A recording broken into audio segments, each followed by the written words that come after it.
ધોળકા તાલુકાના કોઠ ગામના રહીશો દ્વારા ધોળકા પ્રાંતને ન્યાયની માંગણી કરવામાં આવેલ એવી છે કે તારીખ 30/8/2024ના રોજ ધોળકા તાલુકા સેવા સદનમાં તાલુકા વિકાસ અધિકારી તથા કોઠ ગ્રામ્ય પંચાયતને લેખિત તેમજ મૌખિક રજૂઆત કરવામાં આવેલ છે કે કોઠ ગામમાં ખાડાના ભાગ વિસ્તારમાં દલિત અને પછાત વર્ગની વસ્તીઓ આવેલી છે, ત્યાં આખા કોઠ ગામની ગટરોની ગંદકીનું પાણી આ વિસ્તારના લોકોના ઘરમાં ઘૂસી ગયેલ છે।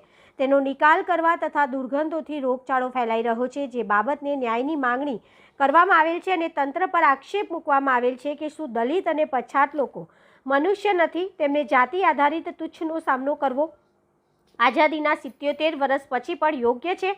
મનુષ્યની હરોળમાં નથી આવતા?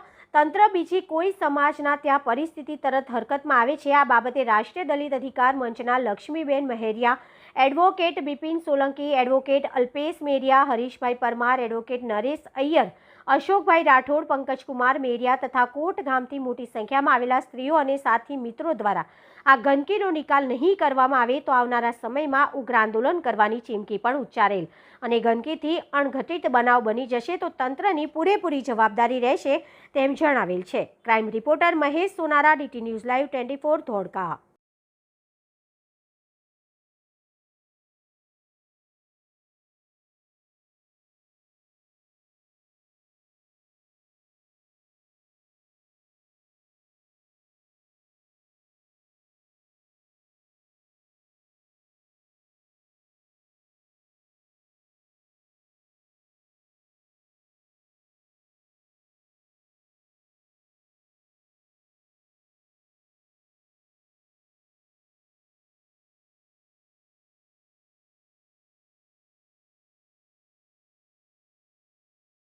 जय भीम। अमे आज रोज धोळका कचेरी प्रांत ऑफिस में आवेदनपत्र आपवा आव्या छीए।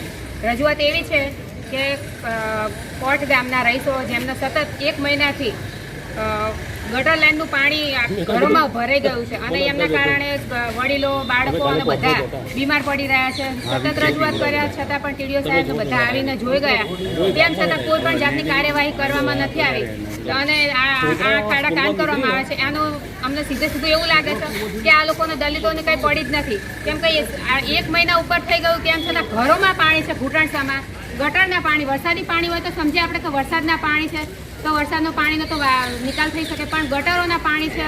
રજૂઆત કરવા છતાં પણ કોઈ તંત્ર હરકતમાં આવતું નથી।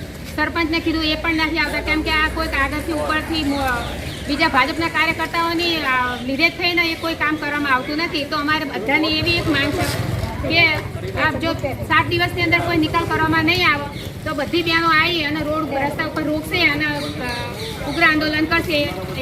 એની તમામ જવાબદારી તંત્રની રહેશે।